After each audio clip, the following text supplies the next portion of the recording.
Hello everyone, welcome to Chanakya IAS Academy Patna. Topic of the day session. In this session, we will discuss international migration outlook report released by OECD organization, जो कि एक intergovernmental organisation है. उसने recently international migration outlook report 2023 release किया है. अब इसमें various dimension बताए गए हैं कि आखिर माइग्रेशन क्यों बढ़ रहा है, क्या इसके मेजर फैक्टर्स है, उनका क्या कंडीशन है, ओईसीडी कंट्रीज में कैसे माइग्रेशन बढ़ रहा है, कौन टॉप 4-5 डेस्टिनेशन कंट्री है जहां पे माइग्रेशन बढ़ रहा है, क्या क्या मेजर फैक्टर्स रहे हैं माइग्रेशन के, लाइक क्लाइमेट इंड्यूस्ड माइग्रेशन है, वॉर एक मेजर कारण रहा है, बहुत सारे अदर इसके फैक्टर्स हैं जिसके कारण माइग्रेशन जो है वो बढ़ रहे हैं. तो इस रिपोर्ट में इन तमाम बातों पे ओईसीडी ने जो यह रिपोर्ट रिलीज किया है, इंटरनेशनल माइग्रेशन आउटलुक रिपोर्ट, उसमें इन तमाम बातों पे डिस्कशन किया है और इस सेशन में हम इस रिपोर्ट को डिस्कस करने वाले हैं. So let's begin the session.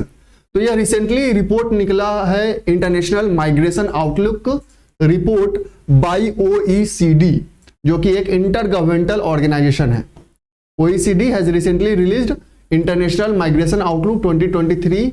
A report on international migration pattern was released by Organization for Economic Cooperation and Development (OECD) to analyze the migration trend worldwide. कि जो बेसिकली इस रिपोर्ट को निकालने का जो कह सकते हैं कि एम है कि आखिर इंटरनेशनल एरा फोरम पे जो माइग्रेशन का ट्रेंड है वो कैसा है, कौन कौन से ऐसे कंट्री हैं जहां पे सबसे ज्यादा इमाइग्रेंट पहुंच रहे हैं, कहां से सबसे अधिक माइग्रेशन हो रहा है, क्या उसके मेजर फैक्टर्स भी रहे हैं. तो इन तमाम बातों का इसमें ट्रेंड जो है बेसिकली एनालाइज किया जाता है.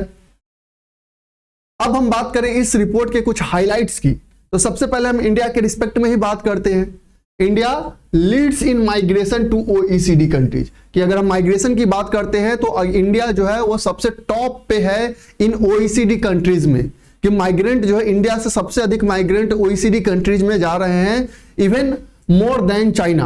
In 2021-2022, India became the primary source of migration to OECD countries, surpassing China. India consistently top the list with 0.41 million new migrant in both years, while China had 0.23 million new migrants. अब देख सकते हैं कि almost आप कह सकते हैं कि जो डबल है वो माइग्रेंट इंडिया से ओईसीडी कंट्रीज में जा रहे हैं as compare to China, followed by Romania with approximately 200,000 new migrants.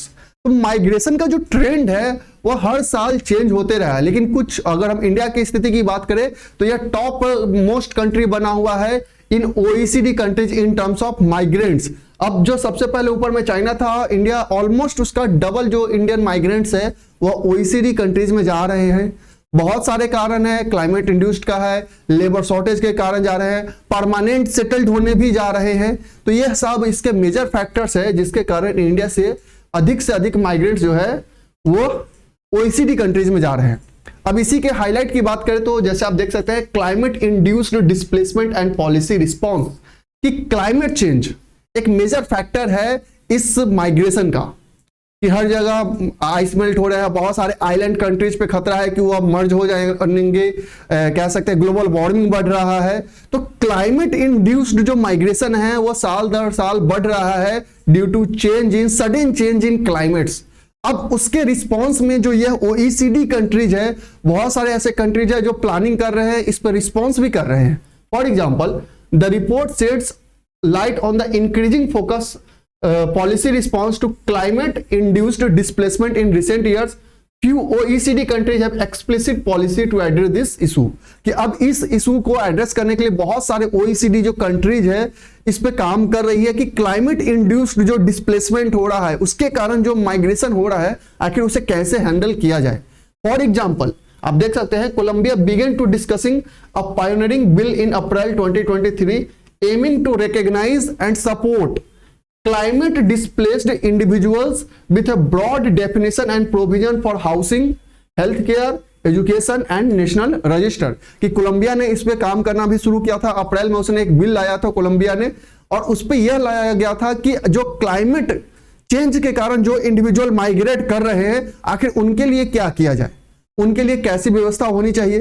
तो उन्होंने जो बिल लाया उसमें डिस्कशन किया कि जो क्लाइमेट इंड्यूस्ड डिस्प्लेसमेंट हो रहा है, जो इंडिविजुअल्स क्लाइमेट चेंज के कारण माइग्रेट कर रहे हैं, उनके लिए हेल्थ की व्यवस्था होनी चाहिए, हाउसिंग की व्यवस्था होनी चाहिए, एजुकेशन की व्यवस्था होनी चाहिए, साथ ही साथ नेशनल रजिस्टर में उनका नाम भी रजिस्टर्ड होना चाहिए। अब बात करते हैं record refugee inflow and worker migration. कि वर्कर माइग्रेशन, लेबर शॉर्टेज भी एक मेजर कारण है माइग्रेशन का, कि बहुत सारे कंट्रीज में रिसोर्सेस है लेकिन लेबर नहीं है ताकि उसका यूटिलाइजेशन हो सके, तो बहुत सारे लेबर्स भी शिफ्ट करते हैं। The OECD region experienced record refugee inflow due to Russia Ukraine war.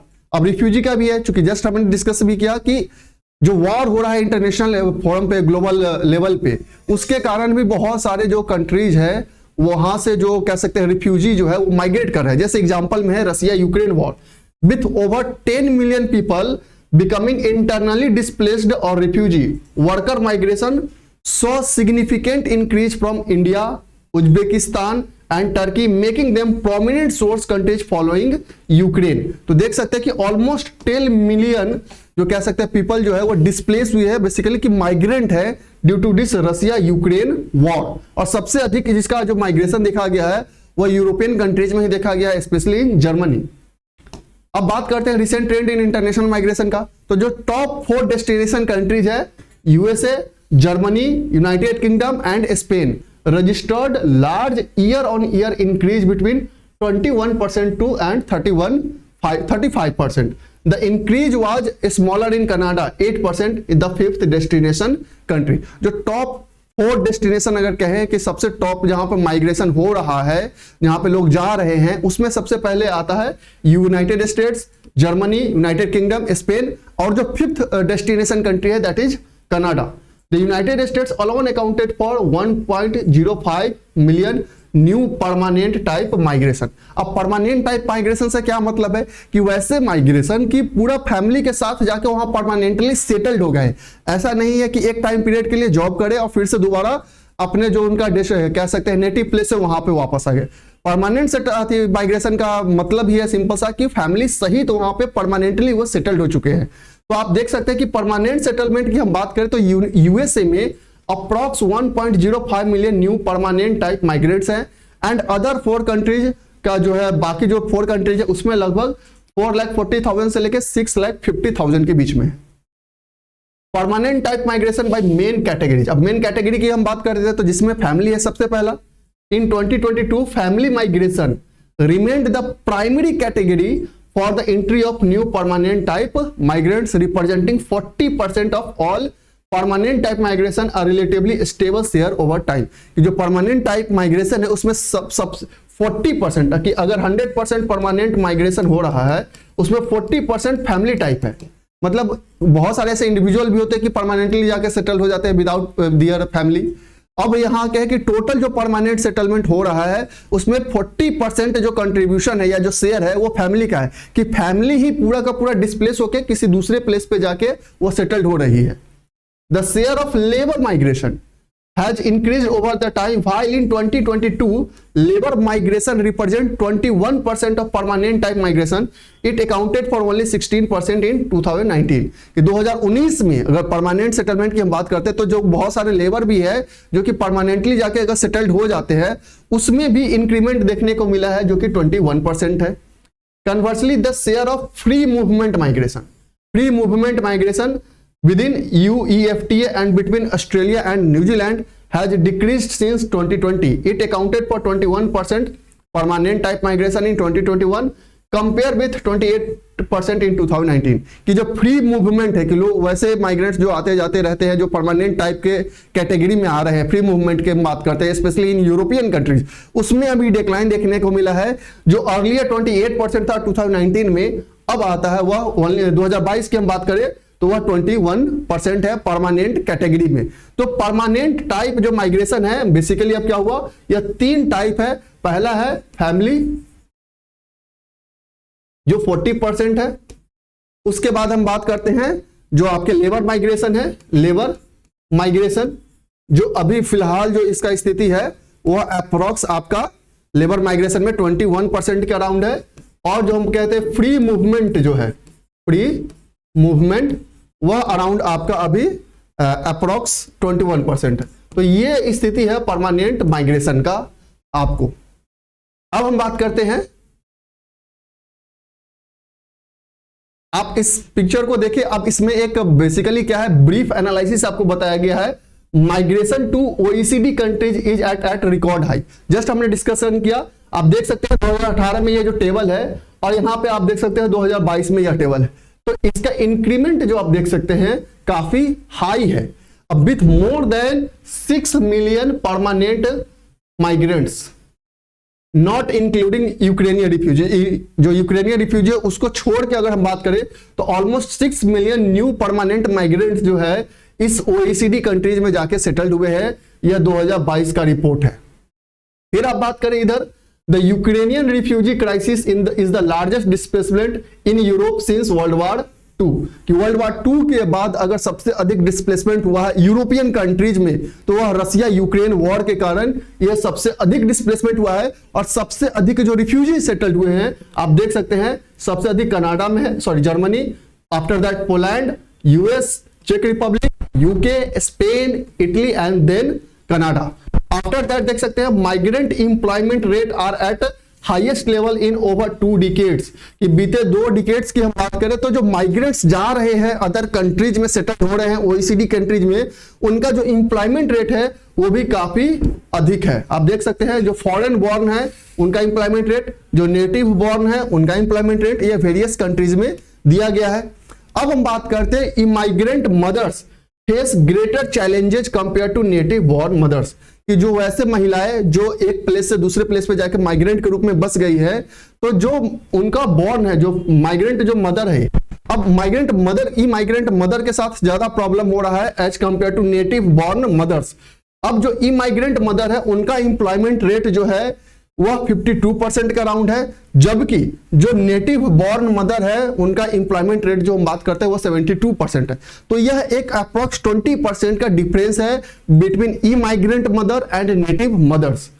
अब यहां पे देख सकते हैं आप, increase in labour migration in response to labour shortage in many countries. Just हमने डिस्कशन किया कि लेबर शॉर्टेज भी एक मेजर कारण है अदर यूरोपियन कंट्रीज और स्पेशली इन ओईसीडी कंट्रीज कि वहां पे माइग्रेशन बढ़ रहा है। Migrant fertility has little effect on overall population level in majority of the country. अब इस रिपोर्ट में कहा गया है कि जो इमाइग्रेंट्स जा रहे हैं, सेटल हो रहे हैं, उनका जो फर्टिलिटी रेट है उसके कारण जो नेटिव पॉपुलेशन है उस पर काफी नेग्लिजिबल इफेक्ट पड़ा है। आप देख सकते हैं बहुत ज्यादा नहीं है, फॉरेन बॉर्न आप देख सकते हैं 2.5% कंट्रीब्यूशन रहा है, यह 2020 का लेटेस्ट जो आपका डायरी है उसके अकॉर्डिंग। तो ये बेसिकली ओईसीडी का एक ब्रीफ रिपोर्ट था। अब हम ओईसीडी की बारे में जरा बात कर लेते हैं। ओईसीडी आखिर है क्या? तो बेसिकली क्या है, यह एक इंटर गवर्नमेंटल ऑर्गेनाइजेशन है जिसमें हाई ह्यूमन डेवलपमेंट इंडेक्स के बेसिकली कंट्रीज शामिल होते हैं, जिसका फाउंडेशन 1961 में किया गया था। हेडक्वार्टर पेरिस फ्रांस में है और जो टोटल मेंबरशिप है वो 38 कंट्रीज इसके मेंबर्स हैं। मोस्ट रिसेंट कंट्री जो इसको ज्वाइन किए हैं वो है कोलंबिया अप्रैल 2020 में एंड कोस्टा रिका इन मई 2021। अब इंडिया की बात करें तो इंडिया इसका एक मेंबर नहीं है बट की इकोनॉमी पार्टनर है और बहुत सारे अदर रिपोर्ट्स भी निकालती है। जैसे जस्ट आपने देखा कि international migration outlook report OECD ने निकाला, उसी तरीके से government at a glance report and OECD better life index, ये कुछ ऐसे अदर रिपोर्ट्स है जो ओईसीडी पब्लिश करता है। तो ये था international migration outlook report and about OECD. I hope आपको ये समझ में आ गया होगा क्या इसके एक्चुअल फैक्ट्स हैं माइग्रेशन के और क्या रिसेंट ट्रेंड है माइग्रेशन का। That's all for today, thank you.